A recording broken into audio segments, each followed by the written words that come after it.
శ్రీవాత్స్య వరదాచార్య పౌత్రం తత్పద సంశ్రయం తాతార్యతనయం వందే రఘునాథాహ్వయం గురుం కాశ్యపాన్వయ సంజాతం నారాయణ పదాశ్రితం శ్రీమన్నారాయణం వందే యతీశ్వర శ్రియాజుషం.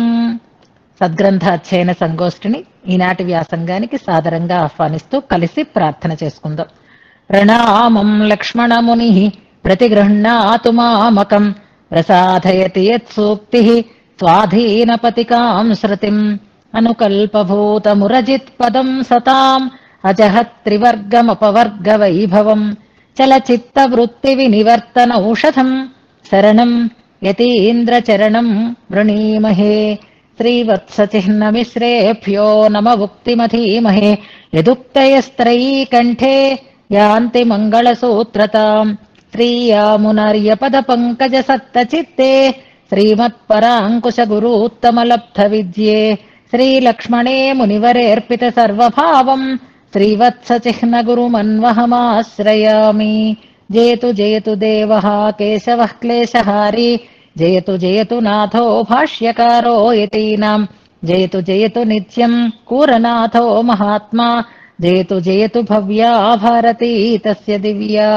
శ్రీమల్లక్ష్మణయోగినో నియమనం మూర్ధ్నా దధత్సాదరం శ్రీవత్సాంక గురుత్తమో గుణనిధిర్దేవాధిరాజస్తవం దివ్యం యం విరచయ్య దృష్టిమతులాం లేభే సయేషస్తవో జిహ్వాగ్రే మమ దోషగంధ విధురో నిత్యం సముజృంభతాం హతావజ్యా హృద్యా గుణగణ సమృద్ధా సుమధురా గభీరా సౌహార్దం మనసి విదధానా విజయతే యదీయా శ్రీ సూక్తి సకలు భగవాన్ భద్రచరితో గురు శ్రీవత్సాంకో నివసతు మదీయే హృది సదా. ఈనాడు గోష్ఠికి స్వాగత వచనాలని తెలియచేస్తూ నిన్నటి పాఠ్యాంశాన్ని నేను గంటంపావులో చెప్తే 5 నిమిషాలలోనే సమగ్రంగా అందించినటువంటి రమాదేవి గారు నిజంగా అభినందనీయులు. చెప్పిన వాటిలో ప్రధానమైన విషయాలని వేటిని విడిచిపెట్టకుండా సమగ్రంగా తొందరపడకుండా గాబరా లేకుండా చక్కగా అనుసంధానం చేయగలిగేటటువంటి ఒక సమర్థతని ఇవాళ ఈ మననం ద్వారా నిరూపణ చేసుకున్నారు. రాయడం, టేబుల్స్ వేయడం, విషయాన్ని గ్రహించడం ఇవి ఆ రకంగా ఆమెకు ఉంది. ఇదివరకు కూడా ఆమె మననం చేస్తున్నారు. ఇవాళ చేసిన మననం రియల్లీ ఎక్సలెంట్. ఎందుకంటే చాలా విషయాలు రివైజ్ చేసుకున్నాం. ఆ రివిజన్ ని వదిలేసి శ్లోకాన్ని పట్టుకుందామని అనుకోవచ్చు. ఎందుకంటే సమయం చాలదని నేను అంటాను కనుక. అదృష్టం కొద్దీ నిన్న ఒక్క శ్లోకం అయింది కాబట్టి రివిజన్ కూడా సింహావలోకనం కూడా చెప్పడానికి తగినటువంటి అవకాశం వచ్చినా దాన్ని ఎంత అందంగా మలుచుకోవాలో అది వాళ్ళకు ఉండే సమర్థతని బట్టే ఉంటుంది. అది కేవలం చెప్పడం వల్ల వచ్చేది కాదు, వాళ్ళకి దాని మీద ఉండేటటువంటి దృష్టి వల్ల వస్తుంది. ఇప్పుడు రమాదేవి గారు ఇవాళ ఇలా చెప్తే నేను ఇంకా ఏం మాట్లాడకుండానే లైట్లు నాకు వస్తున్నాయి. నా ఫేస్ మీద ఒక సైడ్ కి కాస్త షేడ్ పడుతోంది, లైట్ పెట్టుకోండి అని ఎవరో సూచించారు. కానీ ఇవాళ నుంచి ఈ లైట్లు వస్తున్నాయి. ఏమి అంటే కరీంనగర్ వాళ్ళ ముఖాలు వెలిగిపోతున్నాయి. మా రమ, మా కరీంనగర్ రమ అనే ఫీలింగ్ ఏమిటో మాకు తెలియదు. కానీ మొట్టమొదట పద్మ గారి మొహం వెలిగింది, తర్వాత సుమతి గారి మొహం, తర్వాత అశోక్ రావు గారి మొహం. చూస్తూ ఉంటే మన అనుకుంటే ఇంత సంతోషం ఉంటుందా అని అనిపించింది నాకు. అలా ఒక మంచిగా హాయిగా ఆమె మననం ఇవాళ సాగింది. తల్లి ఇలాంటి వాళ్ళకి సాన పట్టాలి, ఈ వజ్రాలని బాగా సాన పట్టుకోవాలి. ఆ సాన పట్టుకున్న వజ్రాలు బాగా లోకానికి కాంతిని అందించేవి కావాలి, లోకం కోరేటట్లుగా ఉండేవి కావాలి. వజ్రం చూస్తే మనకి కావాలనిపిస్తుంది, ఆ వజ్రం కాంతిని అంతటా నింపుతుంది. అలాగే సద్గ్రంథాధ్యయనం మనం చేస్తే మనని చూసి స్పృహణీయంగా అనిపించాలి, వాళ్ళలా మనం కూడా ఉండాలి అని అనిపించేటట్లుగా ఉండాలి. అంతేకాదు మన వల్ల ఈ గ్రంథంలో ఉండేటటువంటి విషయాలు వెలుగులోకి రావాలి, 10 మందికి ఇవి తెలియాలి. అలాంటి ఒక సమర్థత, అలాంటి ఒక శ్రద్ధ రమగారు పొంది ఉన్నారు ఆచార్య అనుగ్రహంతో. ఇతోధికంగా ఆ సమర్థత మరింతగా అభివృద్ధిని పొంది ఈ సద్గ్రంథాధ్యయనం సఫలం కావాలి అని పెరుమాళ్ళని ఆచార్యుల్ని ప్రార్థిస్తున్నాను. అయితే సవరణలు కూడా చెప్తాను. పెద్ద సవరణలు కావు, చిన్న చిన్న సవరణలే, అయినా జాగ్రత్త పడాలి కాబట్టి చెప్పాను కదా. సాన పట్టాలి కదా, వజ్రమైన సాన పట్టాలి కాబట్టి ఈ సూచనలు ఎవరైనా అంతే. ఆ చిన్న స్ఖాళిత్యాలు కూడా లేకుండా సరిదిద్దుకుంటారు అనే ఉద్దేశంతో 62వ శ్లోకం వరకు దివ్యమంగళ విగ్రహ వర్ణన. 63 పరిజన పరివారంతో కూడి ఉన్నవాడు, పత్ని సమేతుడై ఉన్నవాడు. 64 విభవావతార వైభవం అన్నారు. అక్కడ కొంచెం సవరణ ఏంటి అంటే 64 నుంచి 8 శ్లోకాలలో విభవావతార వైభవం అని సరిదిద్దుకుంటే అక్కడి నుంచి మొదలైందన్నమాట. అంతే, అదొక్కటే అన్నట్టుగా చెప్పారు. అక్కడి నుంచి మొదలైంది, 8 శ్లోకాలలో చెప్పబడింది అనేది ఒకటి. తర్వాత 71 నుంచి శ్లోకాలలో అని ఏదో సంఖ్యం కూడా చెప్పారు, నాకు గుర్తులేదు. కానీ 71 నుంచి కాదు, ఈ స్వదోష భూయిష్టత అనేది 71వ శ్లోకం సింహావలోకన శ్లోకం, నరసింహతను రగౌని అనేది. 72 నుంచి 72 నుంచి 8 శ్లోకాలు అని అనుకున్నాం అనమాట మనం. అందుకని అక్కడ 71 అన్నట్టుగా నేను గ్యాస్ చేశాను. అందుకని 72 చెప్పరు, ఎందుకంటే నరసింహతను అనేది స్పష్టంగా మనం చెప్పుకున్నాం కనుక 72 నుంచి తన దోషాలని అనుసంధానం చేస్తున్నారు అనేది ఒకటి సరిదిద్దుకోవాలి. ఇక నిన్నటి శ్లోకంలో స్థాతుం, ప్రయాతుం, ఉపయాతుం అని 3 పదాలు చెప్పుకున్నప్పుడు ఉండలేక అనేది అర్థమే, కానీ మీరు పదాలని అంటూ చెప్పినప్పుడు స్థాతుం అంటే ఉండలేక అన్నారు, కానీ పదాన్ని మీరు అన్నప్పుడు అర్థం రాదు. అనీశం అనేది కలుపుకుంటే ఉండలేక అనేది వస్తుంది. స్థాతుం అంటే ఉండుటకు అని అర్థం అన్నమాట, స్థిరంగా ఉండుటకు అనే చెప్పాలి. అక్కడ మీరు స్థాతుం అంటే మీరు కలిపి చెప్పేశారనుకోండి, ఉండలేక, వెళ్ళలేక, చెయ్యలేక అని చెప్పేవచ్చు. కానీ పదాలను వివరిస్తున్నట్లుగా చెప్పినప్పుడు స్థాతుం అంటే ఉండుటకు, ప్రయాతుం ముందుకి సాగుటకు, ఉపయాతుం దగ్గరికి చేరుటకు, అనీశం ససమర్థుడను అనే అర్థంలో వస్తుంది అనమాట. అంటే స్థాతుం అంటే ఉండుటకు అని వస్తుంది, కానీ ఉండలేక అనే అర్థం రాదు. అదొకటి మనం సమన్వయం చేసుకుంటే సరిపోతుంది. ఇది కేవలం సూచన మాత్రమే, దోషం ఎంచటం కాదు. చాలా ఆనందం కలిగించింది తల్లి, చాలా సంతోషంగా మీ తాంబూలాన్ని నేను స్వీకరిస్తున్నాను. ఆచార్య అనుగ్రహం కలగాలి అని ప్రార్థన చేసుకుంటూ మన వ్యాసంగాన్ని మనం ప్రారంభం చేసుకుందాం. ఇవాళ మనకి కొత్త శతకం కూడా మొదలై అప్పుడే మనం 3వ శ్లోకాన్ని అందులో అనుసంధానం చేసుకోబోతున్నాం. 73వ శ్లోకానికి వచ్చేసాం మనం. ఇంతవరకు మనం ఆ శతకంలో శ్లోకాలు, ఇంతకు ముందు శతకంలో శ్లోకాలు అనుసంధానం చేస్తున్నాం కాబట్టి ఇవాళ నుంచి మనం కొంచెం సమయం కూడా కలిసి వస్తుంది అని అనుకుంటే 71 నుంచి అనుసంధానం చేసుకుంటూ ముందుకు సాగుదాం. ప్రతి దశకంలోనూ ఒక్కొక్క శ్లోకం. అయితే చిన్న మార్పు ఏమిటి అంటే ప్రతి దశకంలోనూ మొదటి శ్లోకం చివరి శ్లోకం, మొదటి శ్లోకం చివరి శ్లోకం అలా అనుసంధానం చేద్దాం ఇవాళ. మధ్య మధ్యలో మరికొన్ని శ్లోకాలు కూడా మనకి పట్టులోకి వస్తాయి కాబట్టి, అంటే మనం 1వ శ్లోకం 10వ శ్లోకం, 11వ శ్లోకం 20వ శ్లోకం అలా అనుసంధానం చేస్తూ వెళతాం అన్నమాట. గమనించుకోండి.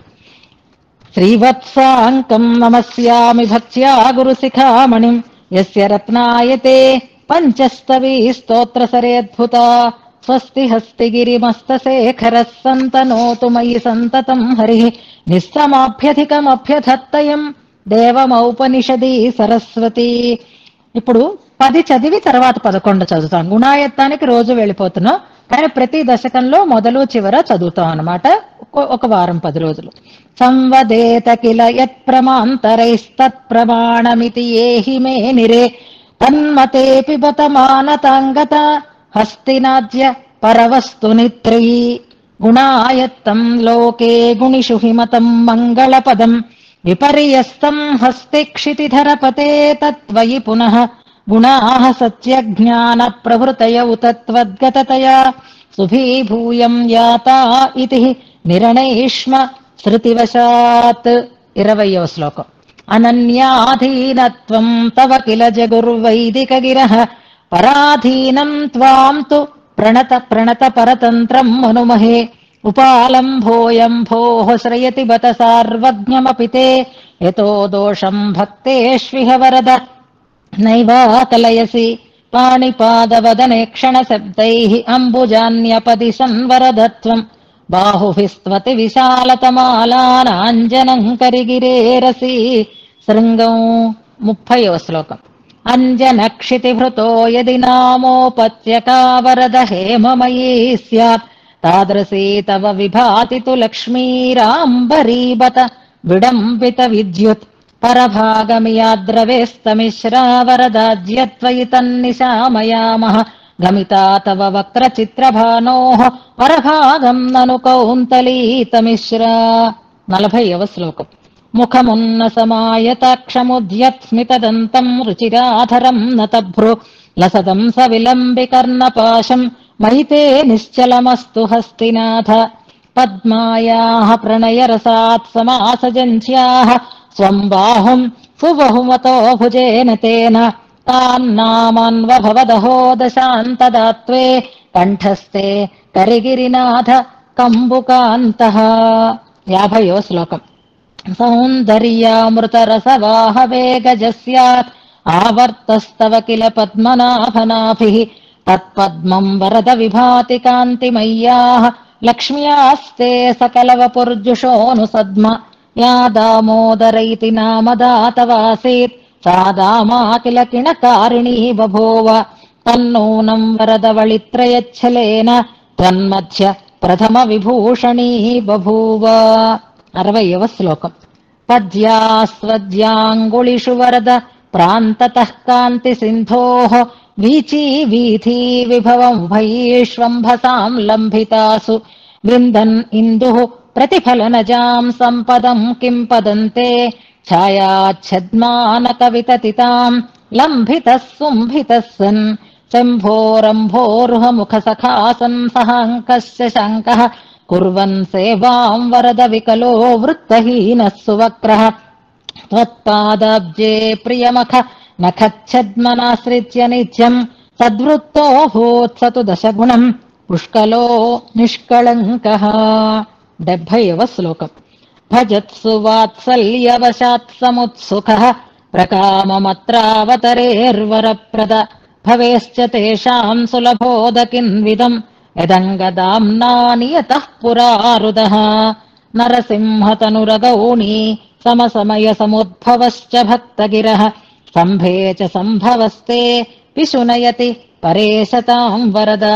తాపత్రయీమయదవానలదహ్యమానం ముహ్యంతమంతమవయంతమనంతనైవ స్థాతుం ప్రయాతుముపయాతుమనీశమీశ హస్తీశ దృష్ట్యమృత వృష్టిభిరాభజేథాః. ఇంతవరకు మనం అర్థంతో అనుసంధానం చేసుకున్నాం. నిన్నటి నుంచి కొత్త ప్రకరణం ప్రారంభమైంది అని అనుకున్నాం. అది శరణాగతి చెయ్యటానికి ముందుగా తమలో ఉండేటటువంటి దోషాలని అనుసంధానం చేస్తున్నారు అని అనుకున్నాం. ఈ ప్రకరణానికి స్వదోష భూయిష్ఠత అని మనం చెప్పుకుందాం. ఆశ్రయించేటటువంటి వానిలో ఉండేటటువంటి దోషాలు, వాటిని విన్నపం చేస్తూ అలాంటి నన్ను నువ్వు క్షమించి రక్షించు అని కోరుకుంటారనమాట. అది నిన్నటి నుంచి ప్రారంభమైంది. మనం పంచస్తవాలని అనుసంధానం చేసుకున్నాం. ఈ పంచస్తవాలలో ప్రధానంగా స్వనైత్య అనుసంధానం లేదా స్వదోష భూయిష్టతని చెప్పడం, తన తక్కువతనాన్ని చెప్పుకోవడం అనేది మనకి విస్తారంగా ఎక్కడ కనిపిస్తుంది, ఏ స్తవాలలో కనిపిస్తుంది అంటే వైకుంఠస్తవం, వెరీ గుడ్, అలాగే వరదరాజస్తవంలో కనిపిస్తుంది. మిగిలిన స్తవాలలో ఈ నైత్యానుసంధానం ఇంత విస్తారంగా ఉండదు. కూరత్తాళ్వాన్ చేసినటువంటి నైత్యానుసంధానాన్ని గురించి ప్రస్తావం మనకి యతిరాజ వింశతిలో వస్తుంది. గుర్తుందా? ఆ శ్లోకం ఎవరైనా గుర్తించి పెట్టగలిగితే పెట్టండి. అసలు చాలా అద్భుతమైన వైభవం కలిగిన వారు ముందు మనం చెప్పుకుంటాం. కానీ నైత్యానుసంధానానికి ఒక ప్రతీకగా 2 శ్లోకాలలో చెప్తారు. అక్కడ మనకి పెరియజీయర్లు యతిరాజ వింశతి అనేటటువంటి స్తోత్రంలో కేవలం కూరత్తాళ్వాన్ యొక్క నైత్యానుసంధాన వైభవమే చెప్తారు ఒక శ్లోకంలో. ఆ కూరత్తాళ్వాన్తో ముందు వెనక చేర్చి చెప్తారు మరొక శ్లోకంలో. ఈ 2 శ్లోకాలు మీరు గుర్తించగలిగితే పెడదాం. నెంబర్ పెట్టి వదిలేయకండి, ఆ శ్లోక పాదం కూడా పెట్టండి తెలుసుకోగలిగితే. ఈ నైత్యానుసంధానం కూరత్తాళ్వాన్ రచనలుగా ప్రసిద్ధిని పొందినవి 5 స్తవాలే కనుక అందులో ప్రత్యేకంగా విస్తారంగా చేసినటువంటి స్తవాలు గుడ్ వాచామగోచర మహాగుణ దేశికాగ్ర్య అనేటటువంటి శ్లోకం. అది వాచామగోచర మహాగుణ దేశికాగ్ర్య కూరాధినాథ కథిత అఖిల నైత్య పాత్రం. నేను అలాంటి వాడు, నేను తర్వాత వారు చెప్పుకుంటారు. కూరాధినాథ కథిత అఖిల నైత్య పాత్రం. వాచామగోచర మహాగుణ దేశికులు అయిన వారు చెప్పినది నైత్యం ఎంత స్థాయిలో ఉంటుంది అనేది మనం 2 స్తోత్రాలలో తెలుసుకోగలుగుతాం. తర్వాత ఇంకొక శ్లోకం ఆ వెంటనే ఉంటుంది అనుకుంటున్నాను నేను. శుద్ధాత్మ యామున గురూత్తమ కూరనాథ భట్టాఖ్య దేశిక వరోక్త సమస్త నైత్యం అని మరొక శ్లోకం ఉంటుంది చూడండి. కేవలం నైత్యానుసంధానం అంత విస్తృతంగా చేయగలిగి తనని తాను అంతగా తగ్గించుకొని మాట్లాడగలిగేటటువంటి వైభవం కూరేసులకు ఉన్నట్టుగా ఎవరికీ లేదేమో అని అనిపిస్తుంది కనుక విశేషించి కూరేసులది చెప్పారు. తర్వాత యామునాచార్యుల వారిని ముందు కలుపుకుంటూ భట్టనాథుల్ని తర్వాత భట్టర్ని తర్వాత కలుపుకుంటూ ఆ నైత్య అనుసంధానాన్ని చేశారు. ఆ నైత్యానికి నేనే పాత్రుడని అని అన్నారు. శుద్ధాత్మ యామున గురుత్తమ. ఆ శుద్ధాత్మ అనేది అందరికీ పెట్టుకోవచ్చు, యామునులకు పెట్టుకోవచ్చు. కూరనాథ భట్టాఖ్య దేశిక వరోక్త సమస్త నైత్యం అన్నారు.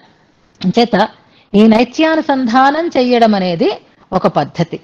ఆ పద్ధతిలో విస్తృతంగా మనకి పంచస్తవాలలో ఎక్కడెక్కడ ఏ స్తవాలలో చేశారు అంటే వైకుంఠస్తవంలో. ఏ శ్లోకం నుంచి వైకుంఠస్తవంలో ప్రారంభమవుతుంది మనం లిస్ట్ అవుట్ కూడా చేసుకున్నాము. 84వ శ్లోకం మీరు వెతుక్కునే ఉంటారు, తెలుస్తుంది. హా హంత హంత అంటూ 84వ శ్లోకం నుంచి చివరి వరకు కూడా నైత్యానుసంధానమే అందులో మనకి కనిపిస్తుంది. ఇప్పుడు ఈ నైత్యానుసంధానం భగవద్వైభవాన్ని చెప్పిన తర్వాత ఇందులో ప్రారంభం చేస్తున్నారు అని అనుకున్నాం. ఇది మనకి ఆళ్వందార్ స్తోత్రంలో ఉండేటటువంటి నైత్యానుసంధానం ఎంతో స్పష్టంగా చేసుకున్నారు. ఆళ్వందార్ చిన్న స్తోత్రం, 100 శ్లోకాలు కూడా లేవు, కానీ 60 శ్లోకాలకు మించి 60 శ్లోకాలు ఉన్నాయి అందులో. అంటే కొంచెం ఒకటి అటు ఇటు అయినా సరే, అటు ఇటు అవ్వదు, అటే ఉంటుంది ఎక్స్ట్రాగానే. కానీ అందులో వారు అద్భుతంగా చెప్పినటువంటి ఆ తక్కువతనాలు మనలాంటి వారికి పూర్తిగా వర్తించేవి.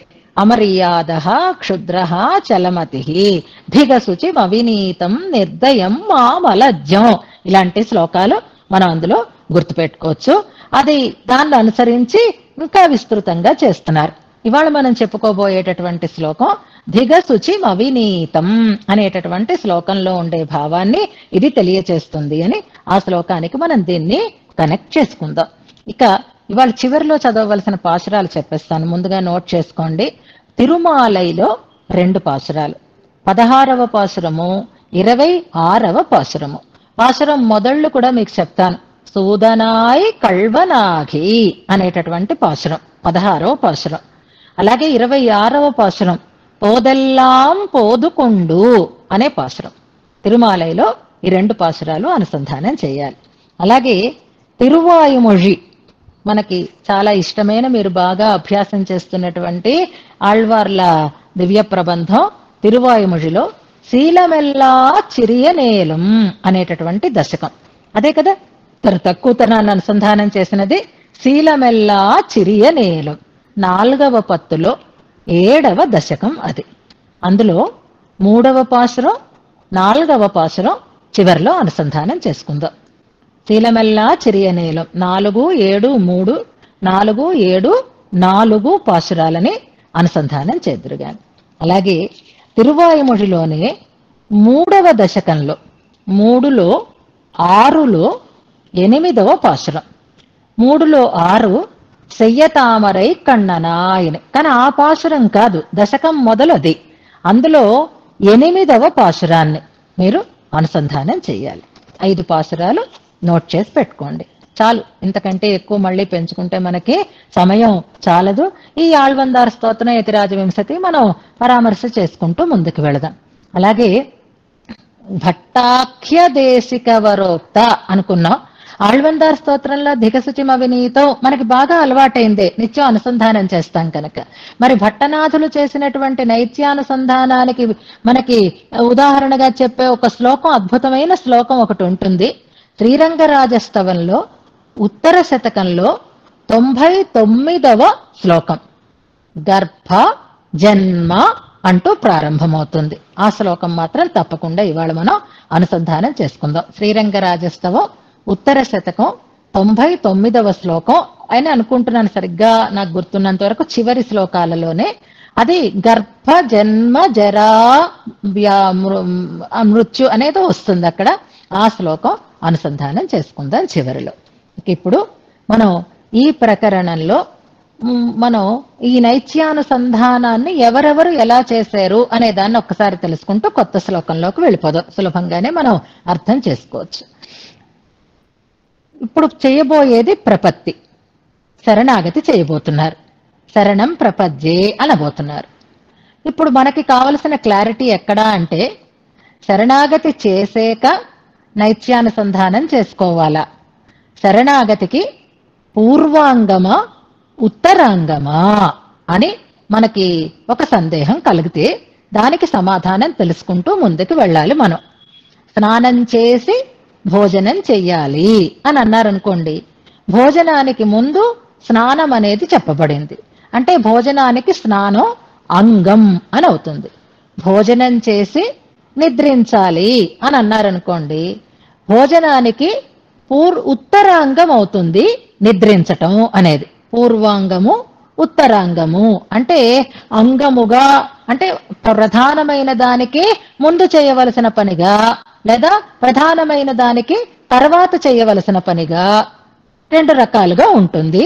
శరణాగతికి ముందు చెయ్యాలా నైత్యానుసంధానం, శరణాగతికి తర్వాత చెయ్యాలా నైత్యానుసంధానం, లేక ముందు వెనక కూడా చెయ్యాలా అని మనం తెలుసుకోవాలి. ముందు శరణాగతికి ముందు చేసిన వాళ్ళు ఉన్నారు, శరణాగతికి తర్వాత చేసిన వాళ్ళు ఉన్నారు, శరణాగతికి ముందు వెనక కూడా చేసిన వాళ్ళు ఉన్నారు.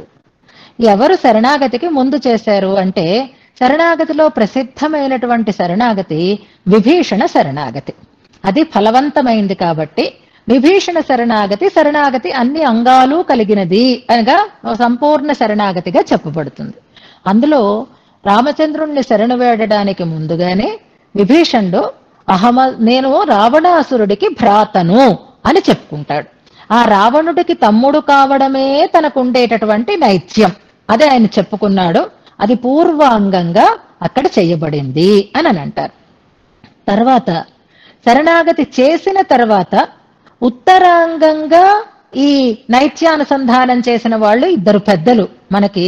కూరత్తాళ్వానికి కూడా ఆచార్యులు, వారికి పరమాచార్యులు అని చెప్పబడగల వాళ్ళు యామునాచార్యుల వారు, భగవద్ రామానుజులు.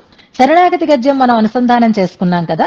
శరణాగతి గద్యంలో రామానుజుల వారు 5వ చూర్ణికలోనే చరణారవిందయుగళం శరణమహం ప్రపద్యే అని అనిస్తారు. ఆ తర్వాత మనం ద్వయమంత్రానుసంధానం చేస్తాం, తర్వాత కొన్ని శ్లోకాలను అనుసంధానం చేస్తాం, తర్వాత ఒక 2-3 చూర్ణికలు ఉంటాయి. మనోవాక్కాయై అనేటటువంటి చూర్ణికలు గుర్తుపెట్టుకోండి. ఆ చూర్ణికలలో భగవద్ రామానుజులు తనకుండేటటువంటి దోషాలని చెప్పి వాటిని క్షమించమని కోరుతారు.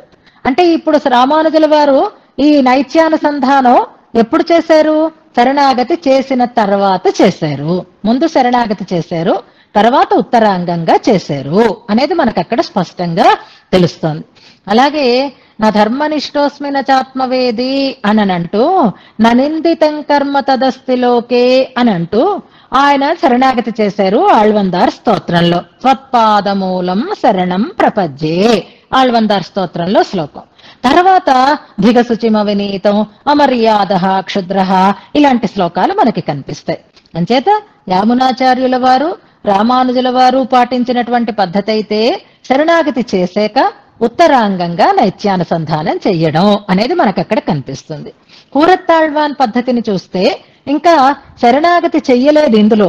శరణాగతికి ముందు తమ నైత్యానుసంధానం చేస్తున్నారు కూరత్తాళ్వాన్.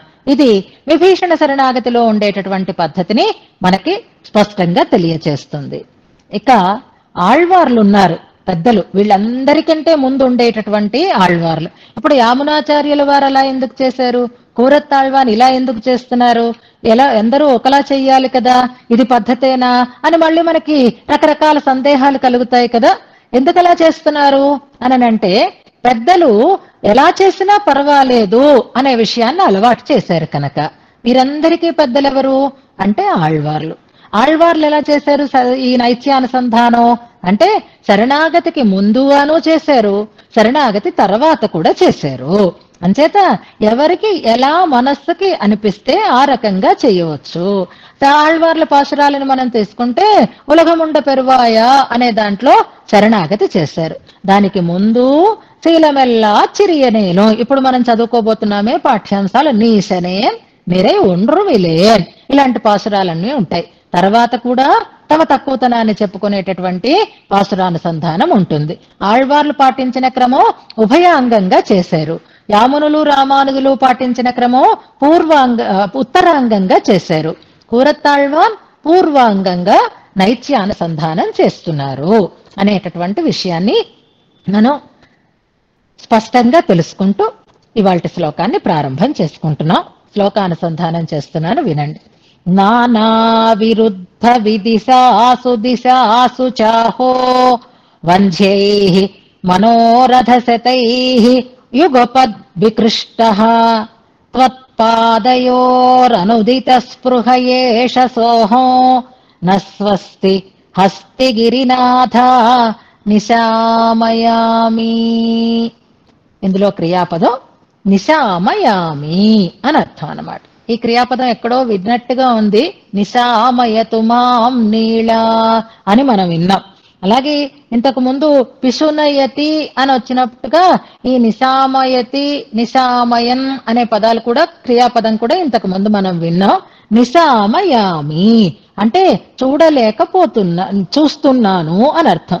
నా నిశామయామి అంటే చూడలేకపోతున్నాను అని అర్థం. పశ్యామి అని అర్థం అన్నమాట, కనపడడం లేదు అని నా అనేది పెట్టుకుంటే వస్తుంది. ఇందులో సంబోధన పదం హస్తిగిరినాథ అనేది సంబోధన పదం, క్రియాపదం నిశామయామి అనేది క్రియాపదం. రెండు వరుసగానే ఉన్నాయి చూడండి.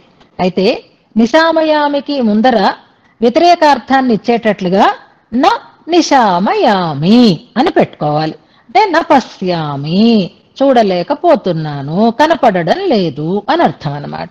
ఏం కనపడటం లేదు అంటే స్వస్తి న నిశామయామి, స్వస్తిని అంటే మంగళాన్ని చూడలేకపోతున్నాను అని ఇందులో స్పష్టంగా చెప్తున్నారు.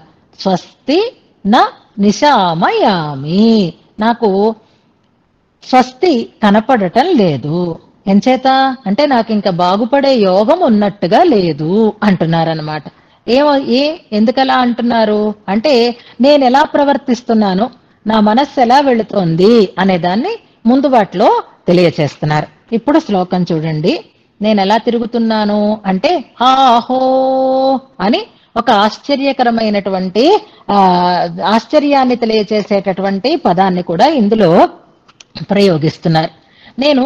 నా బాగు నేను చూడలేకపోతున్నాను అని అంటే, ఆ బాగు కలగాలి అంటే ఏదో ఒక హేతు ఉండాలి, కానీ అది లేకపోతే బాగుపడే యోగం ఉండదు. బాగుపడే యోగం లేదని స్పష్టంగా నా ప్రవృత్తిని బట్టి నాకే అర్థమైపోతోంది.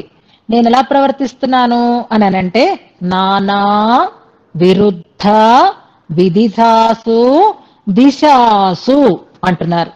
నానా అంటే నా రకరకములైన అనేకములైన అని అర్థం. నానా అర్థాలు అనేకములైన అర్థాలు అని అంటే కదా, నానా కష్టాలు పడుతున్నాను అంటాం. అంటే వైవిధ్యం కలిగిన అసంఖ్యాకములైన అనే అర్థంలో మనం చెప్పుకోవాలి. నానా విరుద్ధ విదుషాసు విరుద్ధములైన అని అర్థం అన్నమాట. అంటే ఒకదానికి ఒకటి వ్యతిరేకంగా ఉండేటటువంటి విదిశాసు దిశాసు రెండు పదాలు మనం తీసుకుందాం. విదిశాసు నానా విరుద్ధ విదిశాసు దిశాసు. ఇంతకు ముందు ఉర్వ్యామస్తి అనే శ్లోకంలో దిక్షు విదిక్షు అనే పదాలు వచ్చాయి. దిక్కులు మూలలు అని చెప్పుకున్నాం అక్కడ. అసలు ఇక్కడ దిక్కు అనే పదం మార్గము అనే అర్థాన్ని సూచిస్తుంది. ఇక్కడ దిశాసు అన్న పదం మార్గములయందు అని అర్థం అన్నమాట. విరుద్ధ విదిశాసు దిశాసు అంటే విరుద్ధములైనటువంటి మార్గములలో, దిశాసు సక్రమమైనటువంటి మార్గములలో అని అర్థం అన్నమాట.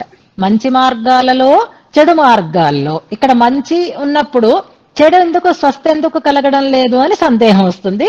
చివరిలో మనం చెప్పుకుందాం. నానా అనేకములైన విరుద్ధములైన విదిశాసు అంటే శాస్త్రానికి వ్యతిరేకమైనటువంటివి, దిశాసు శాస్త్ర విహితమైనటువంటి అనుకోవాలి. విదిశాసు దిశాసు అంటే శాస్త్ర నిషిద్ధములైన మార్గములు, శాస్త్రోక్తములైనటువంటి మార్గములు అని అనుకుందాం. దిక్కుల వైపు వెళుతున్నాను అంటే ఆయా మార్గాలలో వెళుతున్నాను అని.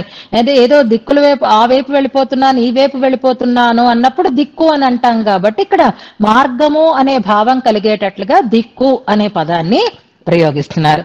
నేను వంశ్యై మనోరథ శతై. మనోరథము అంటే కోరిక, మనోరథ శతములు అంటే మా వందల కొలది కోరికలు. ఆ కోరికలు ఏమైనా ప్రయోజనవంతములా, ఫలితాన్ని ఇచ్చేవా అంటే కాదు. వంధ్యై అంటున్నారు. వంధ్య అంటే గొడ్రాలు అని అర్థం. వంధ్యములైన మనోరథములు అంటే వాటి వేస్ట్ అనేటటువంటి కోరికలు, ఏమి ప్రయోజనం కలిగించవు, వాటి వల్ల ఏమీ లాభం ఉండదు. అయినా ఆ పని చెయ్యాలనేటటువంటి కోరిక మనలో ఉంటూనే ఉంటుంది. వంధ్యై అంటే ఫలితమును ఇవ్వని నిష్ఫలమైనటువంటి మనోరథ శతై, మనోరథములు వందల కొలది కోరికలతోటి యుగపత్ వికృష్ట. యుగపత్ వికృష్ట. వికృష్ట అంటే లాగబడుతున్నాను అంటే ఆకర్షింపబడుతున్నాను, ఆకర్షింపబడుతున్న వాడినై. యుగపత్ అంటే ఒకేసారి అని అర్థం అన్నమాట. యుగపత్ ఒకేసారి, వికృష్ట లాగబడుతున్న వాడనై అంటే ఆకర్షింపబడుతున్న వాడనై.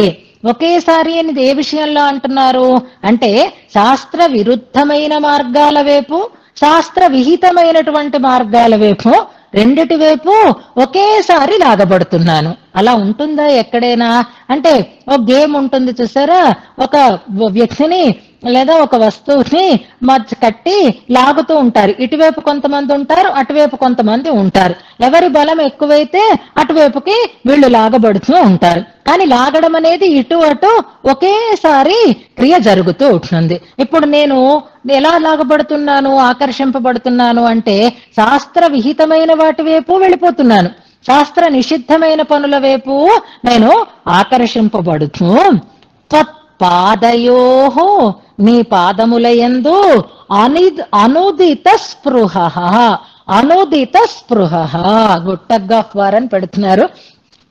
అదే అన్నమాట. అలా మనం ఎటు లాగాలి అంటే రెండిటి వైపు ఒకేసారి లాగబడేటటువంటి మన ప్రవృత్తి చెప్పబడుతుంది. వ్యాఖ్యానాల్లో ఇంకా వివరంగా మనం చెప్పుకుందాము.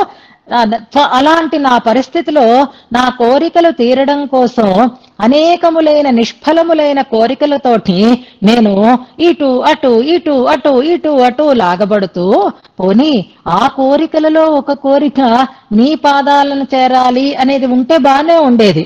కానీ అస్సలు నీ పాదములను చేరాలనేటటువంటి స్పృహ కూడా లేకుండా అంటున్నారు. త్వత్పాదయోహో అనుదిత స్పృహ. స్పృహ అంటే ఆశ అని అనుకోండి. స్పృహ అంటే దాని గురించినటువంటి ఒక తెలివి. ఆ స్పృహ అనుదిత స్పృహ అంటే అసలు అలాంటి ఆశే లేనివాడనే, అపేక్షే లేనివాడనే అని అంటారు. ఇప్పుడు సెలవు రోజు వచ్చింది, ఇప్పుడు పిల్లలకి ఈ హాలిడే ఎలాగా మనం స్పెండ్ చేయాలి అనే దాని మీద రకరకాల ప్లాన్స్ అయితే వేసుకుంటూ ఉంటారు. కానీ ఆ ప్లాన్ లో అమ్మకి సాయంగా వంట చేయాలి అనేటటువంటి ఆలోచనే ఉండదు. ఇంట్లో పని చేయాలి అనేటటువంటి ఆలోచనే ఉండదు. ఇంట్లో వాళ్ళతో స్పెండ్ చేయాలి అనేటటువంటి ఆలోచనే లేకుండా మిగిలిన వాటన్నింటిని గురించి పరుగులు పెడుతూ ఉండేటటువంటి స్థితి ఎలా ఉంటుందో, అలాగే త్వత్పాదయోహో అనుదిత స్పృహ, నీ పాదములయందు అంటే నీ విషయంలో అస్సలు ఏ రకమైనటువంటి స్పృహ లేకుండా, అది కూడా ఒకటి ఉంది కదా, అది కూడా ఓ పని కదా, అది కూడా ఒక మనోరథం కదా అనేటటువంటి ఆలోచనే లేకుండా ఉన్నటువంటి ఏష అహం ఏష సహా అహం, అలా ఉన్నటువంటి నేను ఇంకేం బాగుపడతాను చెప్పయ్యా స్వామి, నాకింక బాగుపడే యోగం లేదు. నా నిశామయామి స్వస్తి, స్వస్తిని నేను చూడలేకపోతున్నాను. అంటే ఇంకా నాకు కలగాలి అంటే, స్వస్తి కలగాలి అంటే నీ అనుగ్రహం తప్ప నా ఈ ప్రవృత్తిని బట్టి నేను మంచిని పొందేటటువంటి యోగమైతే లేనే లేదు అని, అసలు ఇలా ఉన్నటువంటి నా బ్రతుకులో ఇంకా నాకు మంచి ఎలా, నా స్వస్తి హస్తగిరినాథ నిశామయామి అంటున్నారు ఇందులో. ఇంకా నాకు బాగుపడాలి అంటే ఆ మంచిని కలిగించడం నువ్వు తప్ప మరెవరూ చెయ్యలేరు. నా జీవితం ఇలాగే సాగితే నాకు ఇంకా మంగళం అనేది కలిగేటటువంటి యోగమే లేదు అనేటటువంటి విషయాన్ని ఇందులో చెప్తున్నారు. శరణాగతి చేయటానికి మనకి ప్రతికూలములైనవన్నీ విడిచిపెట్టేయాలి, అనుకూలమైనటువంటి ఆలోచన కలగాలి. ఇది కదా శరణాగతికి 6 అంగాలు అని 6 విషయాలని చెప్తారు. అందులో ఒకటి ప్రధానంగా చేసుకుని మిగిలినవి అంగాలుగా చేసుకుని శరణాగతి చేస్తారు. అందులో మొట్టమొదటిది ఆనుకూల్యస్య సంకల్ప, తర్వాత ప్రాతికూల్యస్య వర్జనం. విభీషణుడు రాముడి పాదాలు చేరడం మంచిది అని అనుకుంటున్నాడు, అనుకూలాన్ని సంకల్పించుకున్నాడు. ఈ లంకలో ఈ భార్యా పిల్లలతో అన్నయ్య దగ్గర ఉండడం మంచిది కాదు అని అనుకున్నాడు, ప్రతికూలమైనటువంటి దానిని విడిచిపెట్టాడు. ఇప్పుడు మనం కూడా భగవంతుడి దగ్గర శరణాగతి చేయాలి అని అనుకున్నప్పుడు ప్రతికూలాన్ని వర్జించాలి, అనుకూలమైన దానిని గురించి ఆలోచన చేయాలి. ఇప్పుడు నాకు అనుకూలమైన దానిని గురించి ఆవగింజంత కూడా ఆలోచన రావటం లేదు. అనుకూలమేది అంటే నీ పాదములయందు స్పృహ కలిగి ఉండుట, అది లేశమాత్రంగా కూడా నాకు కనపడ్డం లేదు. కనుక ఆనుకూల్య లేశం నా దగ్గర లేదు, ఇంత మాత్రం కూడా నాలో అనుకూల భావన లేదు. ఇక ప్రతికూల వర్జనమైన ఉందా అంటే అది అసలే లేదు. ఆ ప్రతికూలమైన వాటిలోనే నేను మునిగి తేలుతున్నాను అంటున్నారు. ఆ ప్రతికూలములైనటువంటి స్థితి ఏది, ప్రతికూలమైనటువంటి పనులను ఎలా చేస్తున్నాను అన్న దగ్గర ఇక్కడ ఒక వివరణ చేస్తున్నారు. ఇప్పుడు జాగ్రత్తగా మనం గమనిద్దాము. నానా విరుద్ధ విదిశాసు దిశాసు అని అన్నప్పుడు ఒకదానికి ఒకటి విరుద్ధమైనటువంటి విదిశాసు దిశాసు అని రెండింటిని ఇక్కడ క్లారిఫై చేస్తున్నారు. జాగ్రత్తగా గమనించండి. మన జీవితంలో మనం అన్వయించుకోవలసినటువంటి అంశం ఇది. మనం బాగుపడాలి, మనం చెడిపోతున్నాము. దేన్ని బట్టి నిర్ణయిస్తున్నారు అంటే, చెడిపోతున్నాడు అనడానికి వ్యసనాలకి లోనైతే చెడిపోతున్నాడు. దేనికైనా కారణం కోరికే కారణం, మనోరథమే కారణం. అదే నిష్ఫలమైనటువంటి మనోరథాలే కారణం.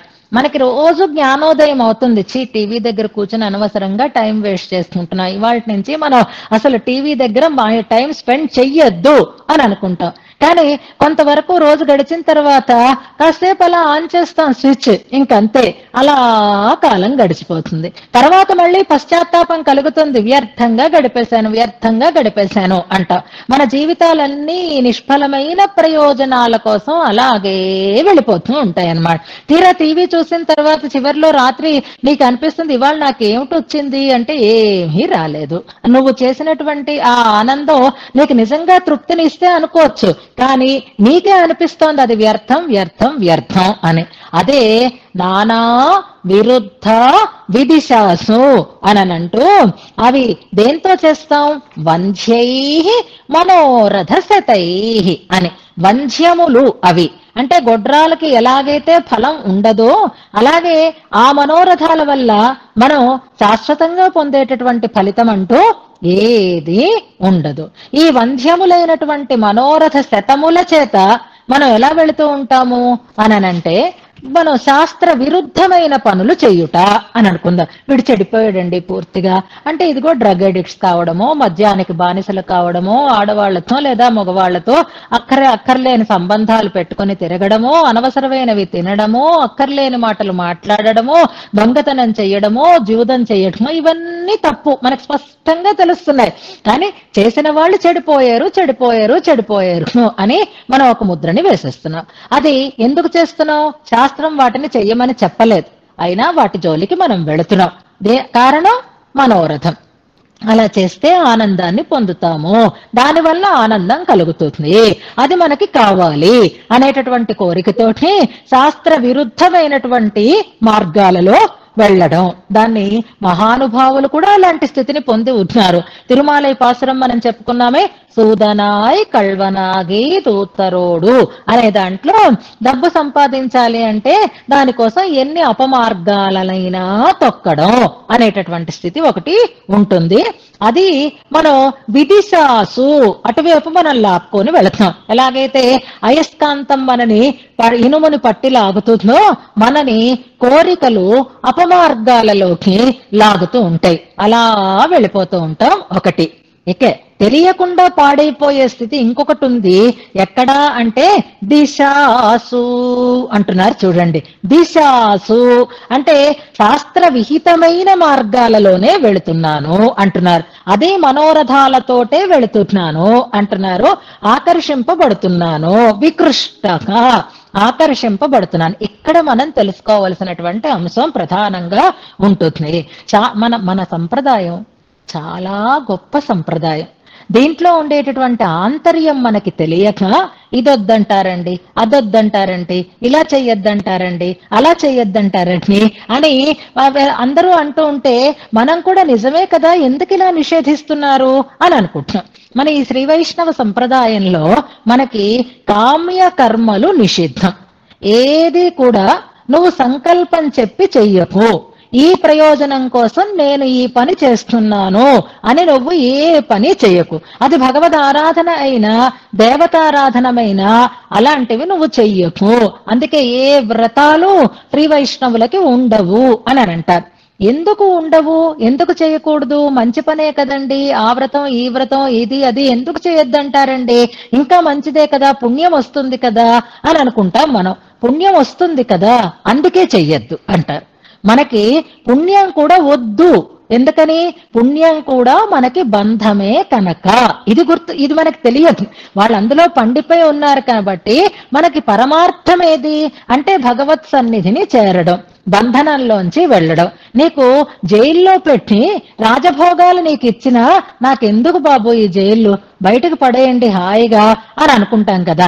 అంతేకాని జైల్లో అన్ని భోగాలు ఉన్నాయి కాబట్టి అందులోనే ఉందాము అని అనుకున్నవాడు దరిద్రుడు అనుకుంటావు. అంతే తప్ప నిజంగా శక్తిమంతుడైనటువంటి వాడు ఎప్పుడూ బంధనాన్ని కోరుకునేటటువంటి వాడు కాదు. బంధనం ఉన్న చోట భోగమున్న మనకి అవసరం లేదు.